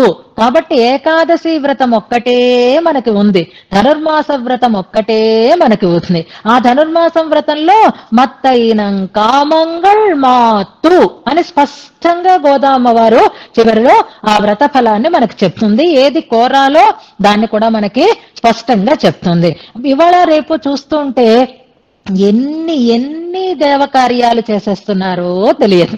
ఆ యజ్ఞయాగాదులు చేసినప్పుడు కూడా కామ్యకర్మలు పెడుతున్నారు, కామ్యేష్టి అని చేస్తున్నారు. సంతానమో, ధనమో, సంపదో, కీర్తో, ఆరోగ్యమో, మరొకటో ఈ జనాలలో ఉండేటటువంటి ఆ అజ్ఞానాన్ని తట్టుకోలేక అలా చేస్తేనైనా కనీసం మంచి అవలోకి వస్తారేమో అని పెడుతున్నారు. కానీ శాస్త్రం కూడా అందుకే పెట్టింది. శాస్త్రంలో అవి ఎందుకు చెప్పబడ్డాయి అంటే ఈ బంధనంలో ఈ త్రిగుణాత్మకమైన ప్రకృతిలో ఉన్నవాడికి ఈ శరీరంతో ఉన్న సన్నివేశమే శాశ్వతమని అనుకుంటాడు. కానీ అది కాదు, అది కూడా బంధనమే. మనకి పుణ్యమైన బంధమే, పాపమైన బంధమే. రెండు విడితే తప్ప ముక్తి మనకి ఉండేది కాదు. ఈ రెండు విడిపించుకోవాలి అంటే నువ్వు ఎలాగైతే జూదము చౌర్యము చేసి పాపాన్ని పొందుతున్నావో, ఈ దేవతారాధనలు చేసి ఈ కామ్యేష్టులు చేసి కామ్యకర్మలని చేసి పుణ్యం కూడా అలాగే పొందుతున్నావు. పాపాన్ని ఎలాగైతే అనుభవించక తప్పదో పుణ్యం కూడా అలాగే నువ్వు అనుభవించక తప్పదు. ఎందుకు కోరి చేసుకోవడం, వదిలేయండి అంటారు. అందుకనే వాటిని మనం చెయ్యవద్దు అని అంటారు. ఏదైనా భగవత్ కైంకర్య రూపంగానే చెయ్యాలి అని మనకి చెప్పడానికి కారణం విరుద్ధ విదిశాసు దిశాసు, శాస్త్రవిహితమైనటువంటి కర్మలు కోరికతో చెయ్యడం కూడా విరుద్ధమే, మనకి బంధనాన్నే కలిగించేది అవుతుంది. కనుక పుణ్యం కావాలని మనం ఎప్పుడూ కోరుకోం. మనం ఏం కోరుకుంటాం, కైంకర్యం కావాలి అని కోరుకుంటాం. భగవత్పాద కైంకర్యం తప్ప మనకి మరొకటి వద్దు. ఆ కైంకర్యం లభించాలి అంటే మోక్షం కావాలి. ఆ మోక్షం ఎంత తొందరగా వస్తే అంత సంతోషం. ఈ లౌకికమైనటువంటి భోగాలు ఇంకా కావాలి ఇంకా కావాలి ఇంకా కావాలని మనం ఆ కార్యాలు చేస్తున్న కొద్దీ ఏమవుతుంది అంటే ఇంకా బంధం మనకి పెరుగుతూనే ఉంటుంది. ఏ బంధాలు పెరిగినా మనం గుడ్ న్యూస్ అని అనుకుంటూనే ఉంటాం. ఎందుకంటే పిల్లలు పుట్టారు, గుడ్ న్యూస్. పెళ్ళిళ్ళు జరిగాయి, గుడ్ న్యూస్. మనవలు పుట్టారు, గుడ్ న్యూస్. మనమనవలు పుట్టారు, గుడ్ న్యూస్. ఇలా వెళ్ళిపోతూ ఉంటాం మనం. ఒకవేళ అలాంటి లాభాలు కలగకపోతే కావాలి అని కోరి మరి వాటిని మనం సంపాదించుకుంటే ఏం చేస్తున్నట్టుట అంటే, గర్భంలో ఉండేటటువంటి పిల్లవాడు పేగుగు మెడకు చుట్టుకొని పుట్టాడు అని అంటూ ఉంటారు చూసారా, అలాగా ఆ సంకెళ్ళని మన మెడకి మనమే వేసేసుకుంటున్నాం అన్నమాట. ఇంకా మనం వాటిని తుట్టేసుకుంటున్నాం. అందుకే బంధాలు ఎంత తగ్గితే అంత ఆనందించండి. బంధాలు ఎంత దూరమైతే అంటే అలాని కాదు, అంటే వ్యతిరేకతతో కాదు, కోరి ఎక్కువ చేసుకోవద్దు అని పుణ్యకార్యాలు కామ్యేష్టులు మనం చెయ్యవద్దు. భగవత్ కైంకర్యంగానే మనం చేసుకుందాము అని అనుకుంటూ ఉంటాం. అంటే నేను ఉదాహరణకి చెప్తున్నాను, ఇది నిజమని కాదు, వద్దని కాదు నేను అనేది. ఇప్పుడు సంఖ్యలంటే ఎలా అవుతుంది అనడానికి చెప్తున్నారు. మన గ్రూప్ లో విజయలక్ష్మి గారు ఉన్నారు, చాలా శ్రద్ధగా అన్వయిస్తారు. వీడియో కూడా ఎప్పుడూ ఆన్ చేసే పెట్టుకుంటారు. ప్రతిదీ నోట్ చేసుకుని చక్కగా శ్రద్ధగా మొదటి నుంచి చివరి వరకు అలర్ట్ గానే ఉంటున్నారు. కానీ ఈ మధ్య ముని మనవరాలు పుట్టింది, ఆ సేవలో ఆవిడ ఉన్నారు. నిద్ర చాలటం లేదు. నిద్ర ఎక్కడ పోతున్నారు, కాలక్షేపంలోనే వస్తోంది నిద్ర. ఎందువల్ల అంటే మునివనరాలు పుట్టిందనేది గుడ్ న్యూసే, కానీ దానివల్ల ఏమవుతోంది, బంధం మరింతగా పెరుగుతోందా లేదా. కనుక కోరి తెచ్చుకోకండి. కర్మ సంబంధం వల్ల ఏవైనా వస్తే వాటిని అనుభవించక తప్పదు, కానీ ఇంకా బంధాలు మనకెందుకు అని మన సంప్రదాయంలో ఎప్పుడూ కూడా కామ్య కర్మలు నిషిద్ధములు అని చెప్పారు. అలా నేను ఈ శాస్త్రీయమైనటువంటి కర్మలు చేస్తున్నాను, శాస్త్ర విరుద్ధమైనటువంటి కర్మలు చేస్తున్నాను. అలా చేస్తున్న నాకు ఇటు అటు ఒకేసారి లాగబడుతున్నాను. అది వీటికన్నిటికీ కారణం మనం. అందుకే మీకు డబ్బులు తక్కువ ఉన్నాయనుకోండి, డబ్బులు ఎక్కువైపోవాలని కంగారు పడకండి, ఇస్తాడు భగవంతుడు. కానీ ఆ సంపద తన సేవకు వినియోగపడేటట్లుగా ఇస్తాడు. విశ్వాసంతో భగవత్ పాదార విందాలని సేవించడమే మనం చేయవలసినటువంటి పని అని చెప్తున్నారు. అలా లాగబడుతూ ఉంటే ఏమంటే విరుద్ధమైనటువంటి దిశలకి ఒక్కసారి లాగబడతాడా ఎవరైనా? యుగపత్ వికృష్ట అంటున్నారు. ఇప్పుడు ఇక్కడ ఒక కొత్త న్యాయం చెప్తాను, గమనించుకోండి. నిన్న సింహావలోకన న్యాయం అని మనం చెప్పుకున్నాం కదా. ఇప్పుడు ఈ మంచి పనుల వైపు చెడు పనుల వైపు ఒకేసారి లాగబడుతున్నాను అని అంటారు. ఒకేసారి ఎలా లాగబడతాడండి? ఇటొకసారి అటొకసారి అవుతుంది కదా. అంటే దీనికి దానికి మధ్యలో తేడా మనకి తెలుస్తుంది కదా అని అంటే ఇక్కడ ఒక న్యాయం ఉంటుందిట. శతపత్ర శతభేదన న్యాయం అంటారు. అబ్బా ఎంత కష్టం అండి బాబోయ్, మాకెందుకు ఇవన్నీ అని అనుకోకండి. ఇది చాలా ఈజీ. మనకు సంస్కృతంలో వింటే కష్టంగా అనిపిస్తుంది అంతే. శతపత్రం అంటే పద్మం అని అనుకోండి. 100 రేకులు కలిగినటువంటి పద్మాన్ని శతపత్రం అని అంటారు. శతపత్ర పత్రం అంటే ఆ 100 రేకులకి ఉండేటటువంటి ఆకులు, వాటిని మీరు రంధ్రం పెట్టాలి. వీటికి శతపత్రానికి రంధ్రం పెట్టాలి. ఎలా పెడతారు మీరు?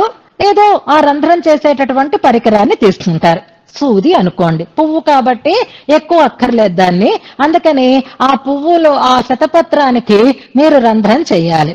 ఇప్పుడు అది 1000 రేకులు ఉన్నాయి, 100 రేకులు ఉన్నాయి కాబట్టి మీరు ఒక్కొక్క రేకు మీద సూదిగుచ్చి, మళ్ళీ ఇంకో రేకు మీద సూదిగుచ్చి, మళ్ళీ ఇంకో రేకు మీద సూదిగుచ్చి, అలా 1000టికి గుచ్చుతారా? లేకపోతే ఒక్కసారి పైన ఆ సూదిని ఇలా పెడితే మొత్తం అది కిందకి వెళ్ళిపోతుంది కదా. ఇప్పుడు ఆ భేదనం ఎన్నిసార్లు జరిగింది? ఒక్కసారి జరిగిందా, ఆర్డర్లో జరిగిందా? అంటే ఆర్డర్లోనే జరిగింది. ఒక రేకు తర్వాత ఒక రేకు, ఒక రేకు తర్వాత ఒక రేకే అక్కడ భేదనం కావింపబడ్డాయి. కానీ ఒకేసారి అయినట్లుగా మీకు అనిపిస్తోందా లేదా? ఈ శతపత్ర శతభేదన న్యాయం, ఇది ఇంత పెద్ద మాట మనం పక్కకి పెట్టుకుంటే క్యాబేజ్ లాంటి వెజిటబుల్స్ ఉంటాయి, వాటిని కట్ చేస్తాం. అవి లేయర్స్ గా ఉంటాయి. ఇంకా ఉల్లిపాయలు ఉంటాయి, నాకు తెలియదు కాబట్టి నేను ఈ ఎగ్జాంపుల్ మీకు ఇస్తున్నాను అనమాట. ఆ లేయర్స్ గా రేకులుగా ఉండేటటువంటి దాన్ని మనం ఒక్కొక్క రేకు విప్పి కట్ చేయం కదా. దాన్ని అలా కొన్ని రేకులని అలా మడతగా పెట్టి వాటిని వరుసగా మనం కట్ చేస్తే ఆ కటింగ్ అన్నిటికీ ఒకేసారి వెళుతోందా లేదా? అలాగా ఒక్క పని ఆ క్రమంలో జరిగిన ఒకేసారి జరిగినట్లుగా అనిపించటం, దాన్ని శతపత్ర శతభేదన న్యాయం అంటారు. లేదా ఒక పని చేస్తే దానివల్ల 100 ప్రయోజనాలు కలగడం, దాన్ని కూడా ఈ న్యాయంతో చెప్తున్నారు. అలాగే నేను కోరికలతోటి చేస్తూ ఉండేటటువంటి ఈ ప్రవృత్తి నన్ను శాస్త్ర విహితమైన వాటి వైపు, శాస్త్ర విరుద్ధమైన వాటి వైపు కూడా ఒకేసారి లాగుతోంది అనడంలో సందేహం లేదు. ఎందుకని? గోల్ ఏమిటి? కోరిక. ఆ కోరిక తీరడం కోసం మార్గం ఏదైతే అది, ఏదైనా పర్వాలేదు అంటూ నేను వెళ్ళిపోతున్నాను. అలా వెళుతున్న నాకు ఎక్కడా నీ పాదకమలాలని సేవించాలనేటటువంటి స్పృహ లేకుండా ఉన్నాను. అదే తిరుమాలైలో మనం చెప్పుకుందాం అనుకున్నామే, చదువుదామని. పోదెల్లాం పోదుకొండు ఉన్ పొన్నడి పునియమాట్టేన్. నీ పాదాల దగ్గర ఓ పుష్పం పెట్టాలని అనిపించటం లేదు, నీ దగ్గర నీ నామ సంకీర్తనం చెయ్యాలని నేను అనుకోవటం లేదు.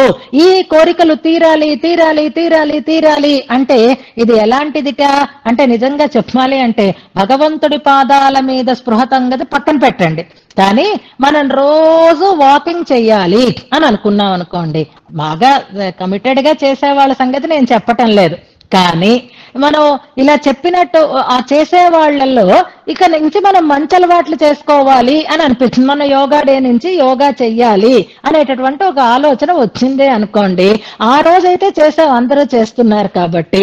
మర్నాడైతే బాగుండదు, ద్వితీయ విఘ్నం అని చేసాం, తర్వాత నుంచి ఏం చేస్తున్నామో ఎవరి మట్టుకు వాళ్ళకే తెలియాలి.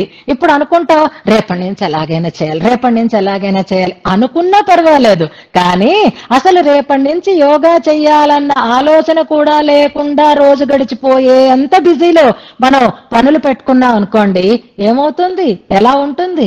అలాగే ఉందయ్యా నా పరిస్థితి, నా రోజులు గడిచిపోతున్నాయి, నీ పాదముల మీద నాకు అపేక్ష కూడా కలగటం లేదు, ఇక స్వస్తి నాకు ఎలా కలుగుతుందయ్యా? నా మంగళాన్ని నేను, మంచిని నేను చూడలేకపోతున్నాను అంటే కనబడడం లేదు అంటున్నారు.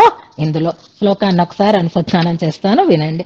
నానా విరుద్ధ విదిశాసు దిశాసు చాహో వంధ్యైః మనోరథశతైః యుగపద్వికృష్టః త్వత్పాదయోః అనుదిత స్పృహ ఏష సోహం న స్వస్తి హస్తిగిరినాథ నిశామయామి. దీంట్లో మనం తీసుకోవలసినటువంటి అసలైనటువంటి సారమేది అనంటే, కష్టమే మిగులుతుంది, సమయమే తరుగుతుంది, ప్రయోజనం ఉండదు.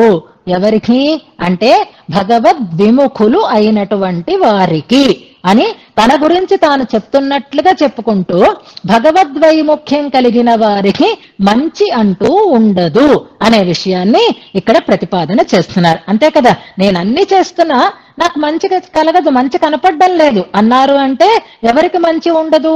భగవద్వైముఖ్యం కలిగిన వారికి, భగవద్ అపేక్ష లేని వారికి సౌఖ్యము లేదు అనేటటువంటి ఒక అంశాన్ని ఇందులో మనకి తన గురించి చెప్తున్నట్లుగా చెప్తూ కూరత్తాళ్వాన్ ప్రతిపాదన చేశారు. తర్వాత శ్లోకం. హై నిర్భయోస్మి అవినయోస్మి యతః త్వదంఘ్రో లిప్సామలబ్ధవతి చేతసి దుర్వినీతే దుష్కర్మ వర్మ పరికర్మిత ఏష సోహం అగ్రే వరప్రదా తవ ప్రలపామి కించిత్. ఇది కూరత్తాళ్వాన్ యొక్క నైత్యానుసంధానానికి పరాకాష్ట అయినటువంటి శ్లోకం అంటారు. ముందుగా ప్రతిపదార్థం చెప్పేస్తాను, తర్వాత విశేషాలని మనం తెలుసుకుందాం. ఇక్కడ ప్రలపామి అనేది క్రియాపదం. ప్రధానమైనటువంటి క్రియ ప్రలపామి అనేది. ప్రలాపం చేస్తున్నాను. ప్రలపనం అంటే ఏమిటి? నోటికొచ్చినట్లుగా మాట్లాడడం అని అనుకుంటున్నాం. నోటికొచ్చినట్టుగా మాట్లాడడం అని అంటే అర్థం పర్థం లేకుండా తనకి తోచినది తాను మాట్లాడేటటువంటి ఒక స్థితి. అది ప్రలపామి అని తనని గురించి తాము చెప్పుకుంటున్నారు కూరత్తాళ్వాన్. ఇందులో మనకి సంబోధన పదం వరప్రద అనేది సంబోధన పదం. వరప్రద చాలా సార్లే వచ్చింది మనకి, చాలా శ్లోకాలలోనే. ప్రలపామి అనేది క్రియాపదం. ప్రలాపం చేస్తున్నాను అంటే నా నోటికి వచ్చినట్టు వాగుతున్నాను నేను అని అంటున్నారు. ఎవరి దగ్గర అంటే తవ అగ్రే, నీ ఎదురుగా అంటున్నారు. ఈ శ్లోకం దేనికి కంటిన్యూషను అని అంటే అసలు నీ పాదాల మీద నాకేమాత్రమూ అపేక్ష లేదు అన్నారు కదా, దాన్ని ఇందులో ఇంకా కొంచెం ఎక్స్పాండ్ చేసి చెప్తున్నారనమాట. అగ్రే తవ, తవ అగ్రే నీ ఎదురుగా, ప్రలపామి కించిత్. కించిత్ అన్నదాన్ని చెప్పుకోవాలి అంటే ఇది మాట్లాడచ్చు, ఇది మాట్లాడకూడదు, ఇలా ఉండొచ్చు, ఇలా అనొచ్చు అనే వివేకం లేకుండా నేను చెప్పే మాట, అసత్యాన్ని సత్యంగా నేను చెప్పేటటువంటి మాట. కించిత్ ఏం మాట్లాడుతున్నానో నాకే అర్థం కావటం లేదు అన్నట్టుగా కించిత్ ప్రలపామి, తోచింది చెప్పేస్తున్నానయ్యా నేను అంటున్నారు. ఇంతకీ నేను ఎవరో తెలుసా, నేను ఎలా ఉన్నానో తెలుసా అంటూ ప్రారంభం చేస్తున్నారు. చూడండి, హై అని మొదలు పెడుతున్నారు. హై అనేదే అత్యంత ఆశ్చర్యాన్ని సూచించేటటువంటి ఒక పదం. హై అనడం అయ్యో అయ్యో అయ్యో అని మనం ఎలాగైతే చెయ్యకూడని పని చేస్తూ ఉంటే, అలా చేస్తూ కూడా నిర్భయంగా ఉంటే ఎలా ఆశ్చర్యపోతామో అలాంటి ఒక ఆశ్చర్యార్థకమైనటువంటి పదాన్ని ఇందులో వాడుతున్నారు. చక్కగా బాగా కాచి మంచిగా పంచదార వేసి మీగడ కట్టినటువంటి పాలని గ్లాసులో పోసి ఇష్టమైన వారికి ఇవ్వాలి అని సిద్ధపడుతూ ఉంటే ఎవరో దుష్టుడు వచ్చి దాంట్లో ఓ చుక్క విషం వేసాడు అనుకోండి, వేస్తే అయ్యో అయ్యో అయ్యో అయ్యో అని ఎలా అనిపిస్తుంది? ఏమిటి దౌష్టం, ఏమిటి దౌష్ట్యం, ఏమిటి పని అని అనుకుంటున్నాం. అందరూ తాగేటటువంటి నీటికి ఆలవాలమైనటువంటి కోనేరుంది, చెరువు ఉంది. ఆ చెరువులో ఎవడో వెళ్ళి పెంటనంతా కలిపాడు అనుకోండి, హాయ్ అని ఏమిటి వీడు దుష్టత, ఏమిటి ఇలాంటి పని అని ఆశ్చర్యపోతామా పోమా? మంచిని పాడు చేసేటటువంటి బుద్ధి, తన స్వార్థం కోసం అందరికీ కలిగేటటువంటి మంచిని కూడా చూడకుండా దాన్ని కలుషితం చేసేటటువంటి స్వభావం. ఇవాళ మనకి లోకంలో ఈ పొల్యూషన్ ఇంత ఎక్కువైపోతోంది అంటే కారణం ఏమిటి? మన స్వార్థం కోసం మనం ఉపయోగించుకునేటటువంటి వస్తువుల యొక్క ఆ వ్యర్థాన్ని మనం ప్రకృతిలో కల్పిస్తున్నాం. నీటిలో, గాలిలో, భూమిలో, ఇక వేరే చెప్పనే అక్కర్లేదు. ప్లాస్టిక్ వ్యర్థాలన్నీ ఇలా మనం చేసినవే, ఇలా మనం వ్యర్థాన్ని ప్రకృతిలో కలిపినదే అంటారు. ఫ్యాక్టరీలలో ఉండేటటువంటి వ్యర్థాలన్నీ కూడా నదులలో కలిపేస్తున్నారు, నది నీటిలోకి వదిలేస్తున్నారు. అంటే ఇక్కడ ఇవాళ నదులను పరిశుద్ధం చేసుకోవడం అనేది ఎంత కష్టమవుతోందో ఇవన్నీ మనం చూస్తూ ఉంటే ఈ పదానికి హై అన్నదానికి అర్థం మనకి తెలుస్తుంది. అయితే ఆళ్వార్లో కూరత్తాళ్వారు ఏం చేశారండి అని అంటే, నేనెవడినో చెప్పాను, నాకు అసలు అన్ని కోరికలే, ఆ కోరికలతో అక్కర్లేని మార్గాలలో వెళుతున్న నేను దృష్టి అమృత వృష్టిభిరాభచేథా, పెద్ద గొప్పలు చెప్తున్నాను. నువ్వు నా మీద కరుణామృత వృష్టిని కురిపించు. ఎన్ని మాటలు అంటున్నాను, ఎంత ధైర్యంగా అంటున్నాను. నాలాంటి వాడిని నువ్వు దగ్గరికి తీసుకుంటే పరిశుద్ధమైనటువంటి పాలల్లో విషపు చుక్క చేరితే అది ఎలా వ్యర్థమైపోతుందో, ఈ పాలు తాగవలసినటువంటి వాళ్ళు నిత్యసూరులు ముక్తులు లాంటి మహానుభావులయ్యా, నాలాంటి వాడు కాదు. నాలాంటి వాడిని కరుణించమని కోరితే నువ్వు తీసుకుంటే అందులో విషం కలిసినట్టే. అంటే నిన్ను అనుభవించడాన్ని నిన్ను నేను పాడు చేసేస్తున్నాను అనమాట. అప్పుడు మిగిలిన వాళ్ళకి కూడా అనుభవం లేకుండా చేసేస్తేవాడని అంటూ హై అనే పదాన్ని చెప్తున్నారు. అలా చేసినప్పుడు కొంచెం భయపడాలా, ఎవరు చూడకుండా చెయ్యాలా, కానీ నిర్భయోస్మి, నిర్భయంగా ఉంటున్నాను, అస్సలు నాకు భయమే లేదు. వితథ మనోరథాన్ని కలిగి ఉన్న వాళ్ళు ఆ కోరికలు తీరడం కోసం నిర్లజ్జగా భయరహితంగా ఎలా ప్రవర్తిస్తారో అలా ఉన్నాను నేను. నిర్భయోస్మి. ఎందుకలాగా రాటు తేలిపోయినాడండి, వీడికి అసలు ఎవరంటే భయం బెరుకు లేకుండా తయారైనాడండి అంటే మరి సరి అయినటువంటి గురువు గారు లేరు, అందుకే చెప్పలేదు, అందుకే తెలియలేదు. ఈ నిర్భయత్వం కానీ అవినయం కానీ దేనివల్ల కలుగుతాయి? సరి అయిన శిక్షణ లేకపోతే కలుగుతాయి. అవినయోస్మి, వినీతుణ్ణి కాను, అస్మి అయి ఉన్నాను. నిర్భయ అస్మి, భయం లేకుండా ఉన్నాను. అవినయ అస్మి, వినీతుణ్ణిగా లేను. వినీతుడు అంటే గురువు చేత శిక్షణని పొందినటువంటి వాడు. వివేక జ్ఞానం గురు శిక్షణ ద్వారా లభిస్తుంది. అది నాకు లేదు అంటున్నారు. అదేమిటది? గురువు గారు లేరా? రామానుజుల వారే కదా గురువు గారు, ఇలా అంటున్నారేమిటి అని మనకి సందేహం కలుగుతుంది. వ్యాఖ్యానంలో సమాధానం చెప్తుందాం. అవినయోస్మి యతః. ఎందుకు అలా చెప్తున్నాను అంటే గురువుగారు చెప్పింది నాకు తలకెక్కలేదయ్యా. మా గురువు గారి దోషం కాదు, నా దోషం అంటున్నారు. గురువు గారి దగ్గర నేను చేరాను, గురువుగారు నన్ను మంచిగానే శిక్షణని ఇచ్చారు, అయినా నా బుద్ధి మారలేదు కదా, ఇదొక బండరాయి. కాబట్టి చూడు, నా నిర్భయత్వం కానీ నా అవినయం కానీ ఏ స్టేజ్కి వచ్చింది అనంటే దుర్వినీతే చేతసి. నా చేతస్సు, నా మనస్సు దుర్వినీతంగా ఉంది. అంటే ఎక్కడ ఏ రకమైనటువంటి వినయము మంచి శిక్షణ దానికి లేనే లేదు. ఒక దౌర్భాగ్యపు మనస్సు అని అనుకోండి. ఎందుకని అంటే భగవంతుడి పట్ల ప్రేమ లేదు కనుక. ఎవరంటున్నారు? కూరత్తాళ్వాన్ అంటున్నారు. గమనించండి. దుర్వినీతే చేతసి, దుర్వినీతమైనటువంటి ఈ చేతస్సుతో, ఈ మనస్సుతో త్వదంఘ్రౌ, నీ పాదములయందు లిప్సాం అలబ్ధవతి, లిప్సాం అలబ్ధవతి, నీ పాదములను పొందాలి అనేటటువంటి కోరిక లేకుండా ఉన్నా అని అంటారనమాట. అంటే దాన్ని పాద పద్మములను చేరాలనేటటువంటి ఆశ ఏమాత్రము లేకుండా ఉండేటటువంటి దౌర్భాగ్యపు నా మనస్సుతోటి నేను నిన్ను రకరకాలైన ప్రార్థనలను చేస్తున్నాను. తవ అగ్రే కించిత్ ప్రలపామి. పర్వాలేదండి, మీకు నా పాదాల మీద భక్తి లేదు కానీ మీరు మంచివారేనండి, మీరు ఏ చెడ్డ పనులు చెయ్యరండి, ఎవరికి ఇబ్బంది పెట్టరండి అని అనుకోకు స్వామి. నేను వేసుకున్నటువంటి కవచం ఏమిటో నీకు చెప్తాను అంటూ దుష్కర్మ వర్మ పరికర్మిత ఏష సోహో. ఎక్కడైనా వరదరాజస్వామి ఇది కూరత్తాళ్వాన్ తన గురించి చెప్పడం లేదు అని అనుకుంటాడేమో అని ఏష సోహం, ఏష సోహో, ఆ నేను ఇలాంటి నేను అని తమనే చూపించుకుంటున్నారనమాట. నేను వేసుకున్న కవచం ఏది అంటే దుష్కర్మ, చెడు పనులు. అదే వర్మ, వర్మ అంటే కవచం అన్నమాట. దుష్కర్మ వర్మ పరికర్మ. పరికర్మ అంటే అలంకారం. ఇంతకు ముందు మనకి ఈ పదం వచ్చింది. పరికర్మితం అంటే అలంకరింపబడిన. దేనితో? కవచంతో. ఎలాంటి కవచం? దుష్కర్మలు అనేటటువంటి కవచంతో. దుష్కర్మ వర్మ పరికర్మిత ఏష సోహో. నీ పాదాల మీద భక్తి లేదు, మనస్సులో ఏమాత్రం అలాంటి వినీతి లేదు. అలాంటి లేని ఆ మనస్సు నిన్ను కావాలని కోరుకోకపోయినా నేను మాటలు మాత్రం మాట్లాడుతున్నాను. నీ కరుణ కావాలంటున్నాను, నువ్వేమిటి ఇలా ఉన్నావు అంటున్నాను, రకరకాలుగా నోటికొచ్చినట్లుగా వాగుతున్నానయ్యా. చూడు, నా ప్రవృత్తి ఎలాంటిది అంటే నేను వేసుకున్నటువంటి ఈ బట్టల్ని బట్టే నీకు అర్థమవుతోంది.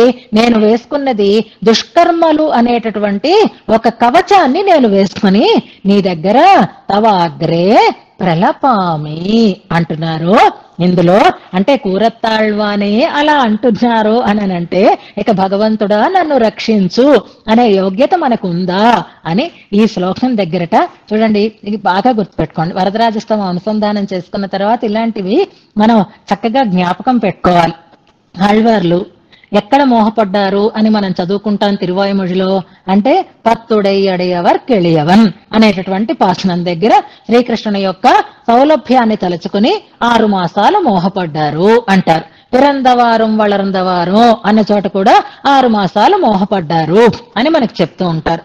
ఈ వరదరాజస్తవంలో ఈ శ్లోకం దగ్గరికి వచ్చేసరికి జియర్ అంటే అక్కడ స్థానికంగా ఉన్న పెద్దలు అని అనుకుంటున్నాం మనం. ఫలానా అనేటటువంటి వివరం ఇంకా మనం పెద్దల ద్వారా తెలుసుకోవాలి. ఇంతకు ముందు మనం చెప్పుకున్నట్లుగా ఏ భాగవత గోష్ఠికైనా సరే అక్కడ మహానుభావులు పెద్దలు ఉంటారు. కాబట్టి ఈ శ్లోకం దగ్గరికి వచ్చినప్పుడుట ఈ శ్లోకాన్ని వివరిస్తూ ఆ జీయరు అలా కళ్ళ అంట నీళ్లు కార్చి కార్చి కార్చి ఇక చెప్పలేక దుఃఖపడి వెక్కి వెక్కి ఏడుస్తూ ఉండిపోయేవారట కూరత్తాళ్వాన్ని తలుసుకుని. ఎందుకని అనంటే దుష్కర్మ వర్మ పరికర్మిత అని కూరత్తాళ్వాన్ అనుకోవడమా అని వారికి ఆశ్చర్యం. కూరత్తాళ్వాన్ ఎక్కడ ఎప్పుడు ఏ చెడ్డ పని చేశారండి? కానీ వారు తమ నైత్యాన్ని ఇంతగా అనుసంధానం చేసుకుంటున్నారు అంటే మొన్న మనం ఒక శ్లోకాన్ని చెప్పుకున్నామే, రోటికి కట్టబడితే కట్టబడినావు, అవతరిస్తే అవతరించావు, కానీ ఆ ఏడుపేమిటయ్యా అని కృష్ణుణ్ణి అయితే వీరు అడిగారు. కానీ వీరు స్వామి మీరు తక్కువతనాన్ని చెప్పుకోండి కానీ మరీ ఇంత తక్కువతనమా అంటే నైత్యానుసంధానపు పరాకాష్ట ఇది అని జియర్ వారు ఆర్ద్రతతోటి అలా ఏడుస్తూ కళ్ళంట వారికి అలా ధారలు కారిపోతూనే ఉండేవిట. ఏం కూరత్తాళ్వాన్ లాంటి ఆ నైత్యానుసంధానం ఎవరూ చెయ్యలేరు, ఎవరూ అంత తక్కువతనాన్ని తనకి ఆపాదించుకోలేరు అని అక్కడ వారు చెప్తూ ఉండేవారట. పరమాత్మ యొక్క కళ్యాణ గుణాలని అనుసంధానం చేయడం వేదానికి కూడా సాధ్యం కాలేదు. అనంతావై అవేదాహ అని చెప్పిన ఆయన అనంతములైనటువంటి కళ్యాణ గుణాలు కలిగిన వాడు, అసంఖ్యాకములైన కళ్యాణ గుణాలు కలిగిన వాడు కనుక స్వామి యొక్క కళ్యాణ గుణాలని లెక్క పెట్టలేము అని నిర్ణయం అయింది. కానీ లెక్క పెట్టగలము అని అనొచ్చుట. ఎవరి దగ్గరికి వస్తే అంటే రామానుజుల వారి కళ్యాణ గుణాల దగ్గరికి వస్తే ఇంకా స్వామి కళ్యాణ గుణాలైనా మనం చెప్పగలమేమో కానీ ఎంబెరుమానార్ల కళ్యాణ గుణాలని మాత్రం మనం లెక్క పెట్టలేము అంటారు. వారిని మించిన వైభవం కలిగిన వారు ఎంబెరుమానార్ అని. ఇప్పుడు కూరత్తాళ్వాన్ దగ్గరకు వచ్చేసరికి ఎంబెరుమానార్ల కళ్యాణ గుణాలైనా చెప్పగలమేమో కానీ కూరత్తాళ్వాన్ కళ్యాణ గుణాలనైతే అసలు ఎవరూ చెప్పలేరు అని అంటారు. ఇంకా చెప్పేవారట జియర్ స్వామి వారు. ఏమనేనంటే కూరత్తాళ్వాన్ తో సమానులు, కూరత్తాళ్వాన్ కంటే గొప్పతనం కలిగిన వాళ్ళు ఇంతకు ముందు లేరు, ఇక మీదట ఉండరు అని చెప్తున్నారట. మనం మొట్టమొదటి శ్లోకంలో నిస్సమాభ్యధికమభ్యధత్త అని అనుకున్నామే, అది వరదరాజు విషయంలో వీరు చెప్తే వీరి విషయంలో పెద్దలందరూ ఏకగ్రీవంగా ఒక నిర్ణయం చేశారట. ఆళ్వాన్ లాంటి వారు ఇంతకు ముందు పుట్టలేదు, ఇక మీదట పుట్టరు అని ఏకగ్రీవంగా నిర్ణయం చేశారట. అయిపోయిందా? ఇంకా ఏమైనా అతిశయం చెప్పడానికి ఉందా అంటే గోష్ఠిలో ఒక ఆయన అడిగారట, కూరత్తాళ్వానే మళ్ళీ పుడితే అని అడిగారట. అంటే కూరత్తాళ్వాన్ లాంటి వాళ్ళు ఇంతకు ముందు పుట్టలేదు, ఇక మీదట పుట్టరు, సరే. కానీ కూరత్తాళ్వాన్కే మళ్ళీ అవతరించేటటువంటి అవకాశం ఉంటే అప్పుడు మళ్ళీ అవతరించిన కూరత్తాళ్వాన్, ఇప్పుడు అవతరించిన కూరత్తాళ్వాన్ ఇద్దరు సాటి అని అనుకోవచ్చా అంటే నో అన్నారట. కాదు, ఎంచేతట అంటే కూరత్తాళ్వానే మళ్ళీ పుట్టినా ఈ మొదట ఉన్నటువంటి కూరత్తాళ్వాన్తో సాటికి రారు, అంత వైభవం కలిగినటువంటి వారు అంటారు. స్వామి నృసింహావతారాన్ని గురించి, వరాహావతారాన్ని గురించి అలాగే చెప్తున్నారు. వరాహావతారంలో ఉండేటటువంటి అందంట స్వామికే మళ్ళీ నేను వరాహం అయితే బాగుండును అనిపించి మళ్ళీ వరాహమూర్తిగా ఆయన వచ్చినా ఆ అందం అయితే ఇందులో కనపడదు అంటారు. కూరత్తాళ్వాన్ వైభవము అలాంటిదిట. మళ్ళీ కూరత్తాళ్వానే అవతరించిన ఆ కూరత్తాళ్వానికి సాటి మనం చెప్పడం కష్టం అంటారు. అలాంటి అద్వితీయమైనటువంటి వైభవం కలిగిన వారట కూరత్తాళ్వాన్. తమ నైత్యాన్ని ఎంత ఎంత ఎంత కిందకి దిగి వారు భావన చేస్తారు అంటే వారిని అసలు ఒక వ్యక్తిగా కాకుండా ఒక ఛాయగా పెద్దలందరూ భావిస్తూ ఉంటారు. భూతదయకి పెట్టింది పేరు, ఆచార్య భక్తికి పెట్టినది పేరు, భాగవత సేవకి పెట్టినది పేరు, ఆధ్యాత్మికమైనటువంటి అద్భుతమైన విద్యకి పెట్టినది పేరు. ఇన్ని రకాలైనటువంటి వైభవాలు కలిగినటువంటి వ్యక్తి తనను ఇంతగా తగ్గించుకోవడం అనేది ఎక్కడా మనం చూడం. అంచేత భగవంతుని కంటే భగవద్ రామానుజుల కంటే కూరత్తాళ్వాన్కు ఉండేటటువంటి అతిశయం ఇక మాటలకి మనస్సుకి కూడా అందనిది అని వారక్కడ చాలా స్పష్టంగా చెప్తూ ఉండేవారట. దీనికి ఉదాహరణగా కూరత్తాళ్వాన్ వైభవాన్ని పెద్దలు గుర్తించారు. ఒకసారి కాదు, మనకు తెలిసినదే. మన దివ్య దేశాలలో విష్ణు సంబంధమైనటువంటి ఆలయాల మీద కిట్టని వ్యక్తి ఒక ఆయన ఉన్నాడు. ఆయన క్రిమికంఠుడు అంటారు, మరొకడు అంటారు, అది చరిత్రలో సరిగ్గా సాధించకపోయినా మన ఆలయాలని ధ్వంసం చెయ్యడానికి సిద్ధపడినటువంటి సన్నివేశాలు ఎన్నో ఉన్నాయి. అలాంటి సందర్భంలో భగవద్ రామానుజుల కాలంలో విష్ణు ప్రతిమలని అంతం చేసేయాలి అని ఓ రాజుగారికి సంకల్పం కలిగింది. ఆయన శివభక్తుడు. అందుకని విష్ణుమూర్తులు అన్న ఆలయాలలో ఆ మూర్తులనన్నింటినీ కూడా దొంగిలించి తెచ్చి ధ్వంసం చేసేయమని ఆర్డర్ ఇచ్చాడు. ఆయన క్షేమాన్ని కోరేటటువంటి మంత్రి గారో సలహాదారో పురోహితుడో ఒక ఆయన జాగ్రత్త చెప్పాడు. రాజా, మీరు అలా ఆజ్ఞనైతే ఇస్తున్నారు, కానీ అది మళ్ళీ మీకే విఘటిస్తుంది సుమండి అని చెప్పినట్ట. అన్నారట రాజుగారు. అంటే అవి ప్రతిష్ఠితములైన మూర్తులు, ఆగమ ప్రతిష్ఠితములు అంటే శాస్త్రీయంగా దాంట్లో ప్రాణ ప్రతిష్ఠ చేశారు మంత్రాల ద్వారా. ఆ విగ్రహాలు చాలా శక్తివంతములు. వాటిని కనుక మీరు పెకలించి పారేస్తే ఆ విగ్రహాలలో ఉండేటటువంటి శక్తి మీకు విఘటిస్తుంది, వినాశం ఏర్పడుతుంది అని, అది చెయ్యొద్దని కాదు జాగ్రత్త కోసం చెప్పాడట ఆయన. చెప్తే ఆ రాజుగారు అయితే ఉపాయం మీరే చెప్పండి అన్నట్టు. అంటే ఆ విగ్రహాలని నాశనం చేయటానికి ముందుగా ఆ విగ్రహంలో ప్రతిష్ఠింపబడినటువంటి శక్తిని ముందు తీసేయాలి. ఎలాగైతే శక్తిని అందులో ఆవాహన చేస్తున్నారో ఆ శక్తిని తీసేయాలి, అప్పుడు ఆ విగ్రహాన్ని ఏం చేసినా పర్వాలేదు అని చెప్పారట. సరే, దానికి ఎలాగా అంటే అలాంటి శక్తులు కలిగినటువంటి కాస్త మంత్రం తంత్రం తెలిసినటువంటి వాళ్ళు ఉంటారు కదా, అలాంటి ఒక వ్యక్తికి ఆ పనిని అప్పచెప్పారట. అది మనకి సుదర్శన శతక ఆవిర్భావం ముందు కూడా చెప్తారు మనకి. అలాంటి వాళ్ళు ఒక అంజనం వేసుకుని అంటే ఎవరికీ కనపడకుండా ఆలయాలలో ప్రవేశించి మూర్తులను సంగ్రహించి దాంట్లో మంత్రపూతమైనటువంటి శక్తిని తీసేసి ఆ మూర్తులని నాశనం చేస్తూ ఉండేవారట. ఇది ఆల్రెడీ దివ్య దేశాలలో మొదలైపోయింది. ఆ రోజులలో అది బ్రేకింగ్ న్యూస్ అన్నమాట. రామానుజుల వారి దాకా ఆ న్యూస్ వచ్చింది. అయ్యో, ఇన్నాళ్లే శ్రీరంగాన్ని మనం ఇంత చక్కగా సంరక్షణ చేస్తూ వస్తున్నామే, ఇప్పుడు వీళ్ళు విజృంభిస్తున్నారు, సర్వము నాశనం చేస్తున్నారు, ఏం దారి మనకి, ఏం చెయ్యాలి అని ఆయనకి చాలా బాధ కలిగింది. గురువు గారిని అడిగారు. గురువు గారు పెరియనంబి గారు, వారిని అడిగారట రామానుజుల వారు. అలా అడిగితే అప్పుడు పెరియనంబి గారు అన్నారట, పర్వాలేదు, దానికి ఒక పద్ధతి ఉంది, నేను పెరుమాళ్ళని సక్రమంగా ప్రార్థన చేస్తాను, ఏం అవదు.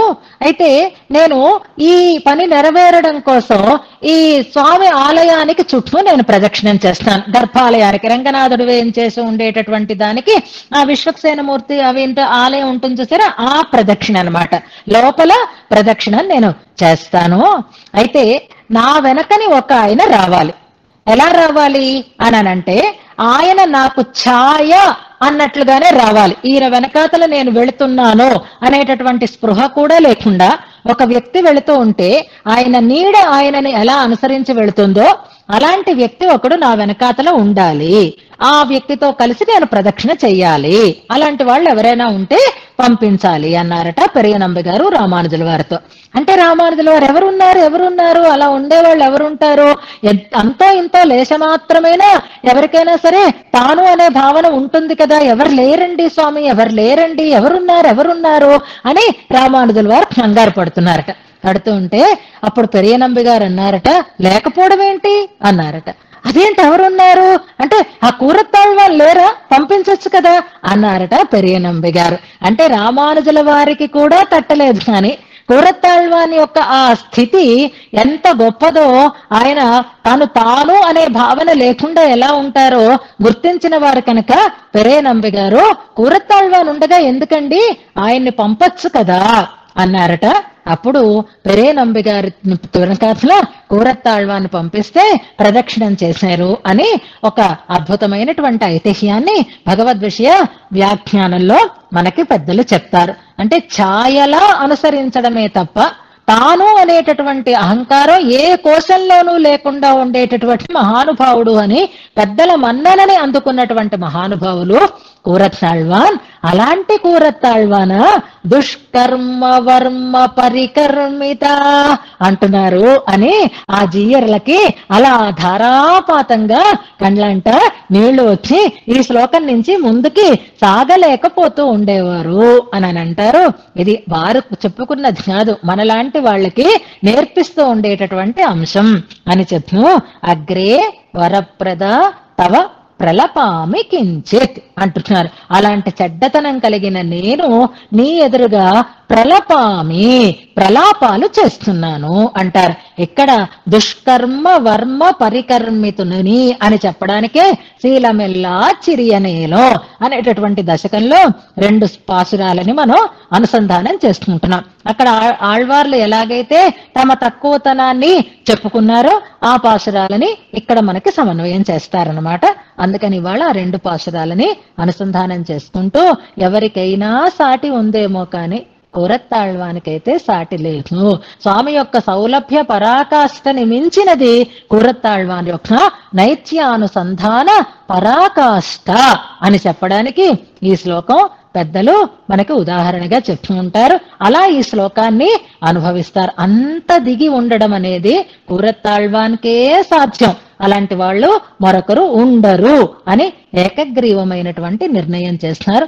అలాంటి మహనీయులు మనకి అందించినటువంటి ఈ పంచస్తవాలని చదువుకోవడం, ఇందులో ఏదో ఒకటి అని కాకుండా 5 క్రమం తప్పకుండా అనుసంధానం చేసుకోగలిగేటటువంటి ఒక అదృష్టం మనకి కలిగింది అంటే ఆ అదృష్టాన్ని తలుచుకుంటూ ఇదిగో కూరత్తాళ్వాన్ లాంటి వ్యక్తిత్వాన్ని కూడా మనం సంతరించుకోగలగాలి అని ఆ శక్తి కూరత్తాళ్వానే మనకి అనుగ్రహించాలి అని కోరుకుంటూ ఈ 2 శ్లోకాలని ఉపదేశాత్మక